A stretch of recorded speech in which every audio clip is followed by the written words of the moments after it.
Number 10. The Black Plague's Lullaby. You've probably hummed along to Ring Around the Rosie at some point, maybe even played the little game as a kid. It's a cheerful, innocent-sounding rhyme, right? A circle of friends, a pocket full of flowers, and a happy little sneeze at the end. Well, prepare for that childhood memory to be completely ruined. The vast majority of historians and folklorists believe this seemingly harmless rhyme is a gruesome chronicle of the bubonic plague. The ring around the rosy is thought to represent the red, circular rash that was one of the first symptoms of the plague. The pocket full of posies refers to the flowers and herbs people would carry to ward off the foul stench of death and decay, believing that bad smells caused disease. The ashes, or atishu, is a direct reference to the sneezing that was another symptom, or maybe it's the sound of the burning bodies in the mass funeral pyres. And the punchline, we all fall down, is the literal, devastating end result, mass death. This isn't just a grim interpretation, it's a widely accepted theory. It's a reminder that even the most joyful-sounding songs can be hiding a horrifying truth. Basically, for centuries, parents have been unknowingly singing their kids a little ditty about a pandemic that wiped out a third of Europe. Number 9. The Butcher of London Bridge.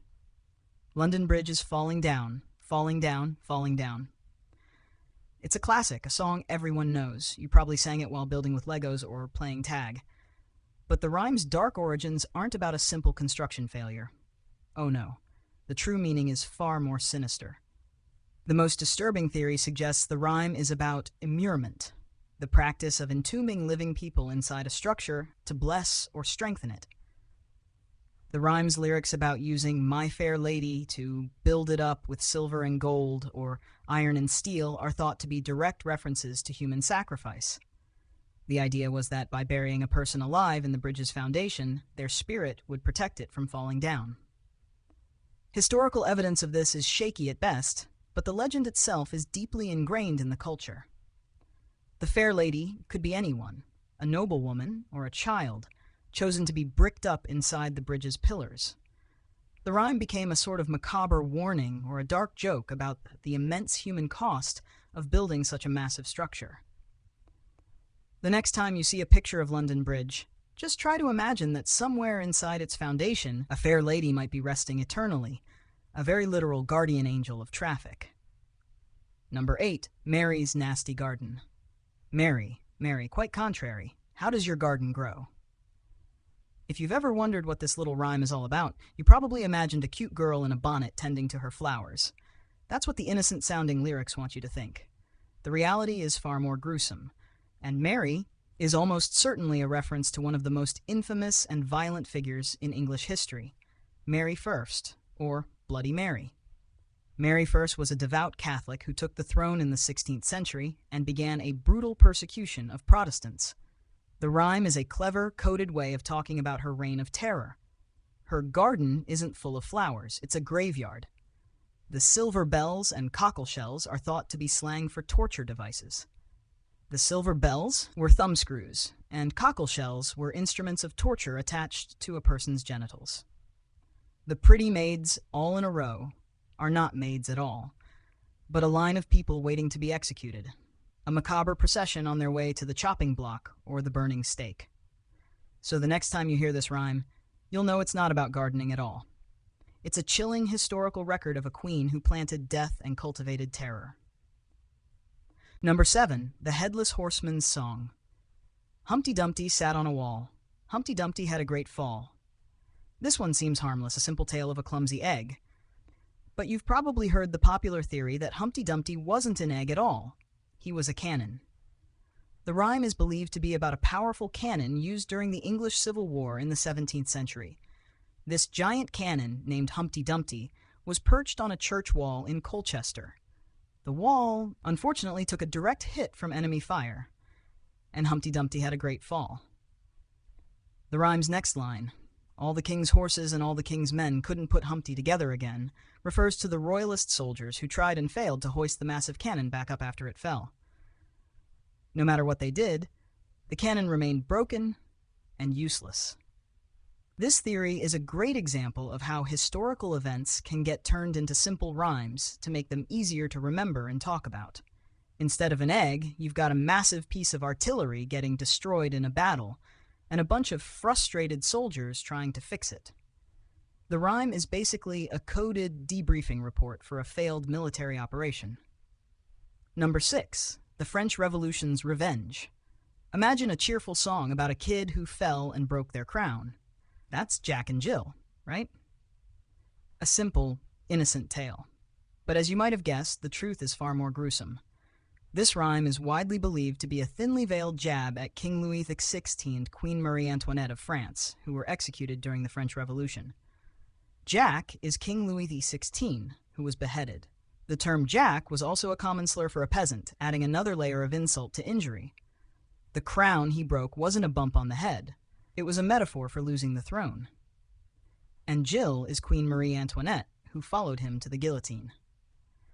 Some versions of the rhyme even have an extra verse where Jack fell down and broke his crown, and Jill came tumbling after, a direct reference to their executions. The tumbling after part is particularly dark, suggesting a domino effect of death and chaos. It's a macabre little ditty that shows how people used humor and dark poetry to cope with and comment on historical events. Basically, this is a revolutionary anthem disguised as a children's song, with the royal family's heads being the punchline. Number 5. A Horrible Human Pie. This next one is a little different, as its origins are a bit more debated, but the theories are wonderfully creepy. You know, Sing a Song of Sixpence, with the blackbirds baked in a pie? It's often thought to be a nursery rhyme, but it's more likely a coded song from the Renaissance era. The most unsettling theory links it to a gruesome and bloody practice from that time period. The pie isn't filled with birds at all. It's a very literal and horrifying reference to a pie filled with human remains. The sixpence is the price paid for this ghastly meal, and the king's pleasure is a cannibalistic ritual. The 4 and 20 blackbirds represent a group of victims, either spies or traitors, who were dismembered and baked into a pie to be served to the king. The blackbirds were a metaphor for the dark-haired victims, or the song simply used a familiar animal to mask a much more disturbing truth. The rhyme is basically a coded menu for a cannibalistic feast. It's a chilling reminder of the dark and bizarre lengths people went to in the past to deal with their enemies. And you thought your family dinner was awkward. Number 4. The Stolen Children. This one is a little less about a dark historical event and more about a dark cultural practice. You probably remember 3 Blind Mice. The rhyme is short, simple, and ends with a very gruesome image of a farmer's wife cutting off the mice's tails with a carving knife. The real story, however, isn't about mice at all. It's about children. The most common theory is that the rhyme is about 3 Oxford students who were accused of treason against Queen Mary I. But a more unsettling theory suggests it's about a more universal and frankly terrifying phenomenon. The mice are a euphemism for children, and the farmer's wife is a metaphor for a cruel and unforgiving authority figure.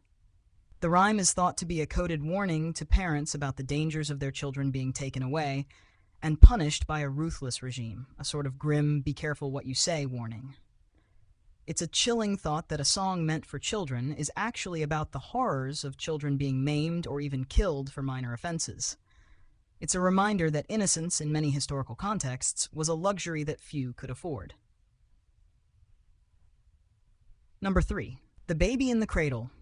Rockabye Baby is one of the most famous lullabies in the English-speaking world. The gentle rhythm and soothing melody are meant to put a baby to sleep. The lyrics, however, are a disaster waiting to happen.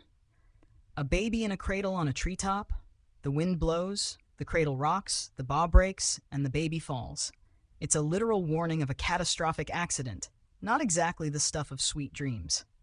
There are a few theories about its origin. One is that it's about a wealthy family who lived in a treehouse in America, and the baby was rocked by the wind. Another, more plausible theory is that it's a political commentary on the succession of the British crown. The baby is a metaphor for a king or queen who is not firmly on the throne, the wind is the political turmoil, and the falling is their inevitable downfall. The rhyme is basically a grim prediction of a royal's demise. Either way, This is a lullaby that sounds like a horror movie. It's like singing your kid a song about a plane crash right before they fall asleep. Number 2, The Unloved Mother. There was an old woman who lived in a shoe. The image this rhyme conjures is of a quirky, eccentric old lady with a huge family living in a charmingly ridiculous house. But again, the origins are a bit more bleak. The most popular theory is that the old woman is Queen Caroline, the wife of King George II. The shoe is the British state itself. The rhyme is a political satire of Queen Caroline's role in her husband's government, especially her meddling in state affairs and her tendency to have way too many children. The line, "She had so many children she didn't know what to do," isn't about a mother's loving exasperation. It's a critique of the Queen's numerous offspring who were seen as a drain on the state's resources.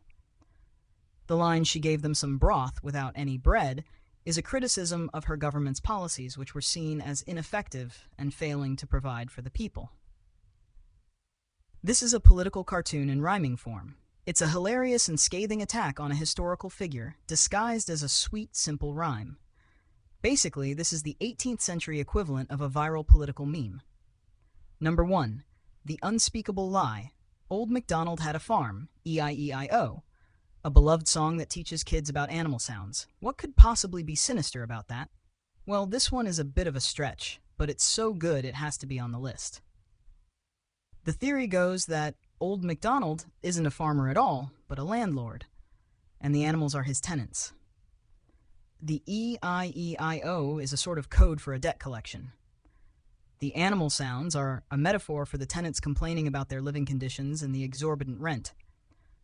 The song is a sarcastic jab at the hardships of peasant life under a cruel landlord. The song is basically a protest song disguised as a nursery rhyme. This isn't just about animal sounds. It's a social commentary on class struggle. It's a testament to the power of folk songs to encode a deeper, more profound message. This song is a subtle rebellion, a silent cry for help, all hidden in a catchy tune about farm animals.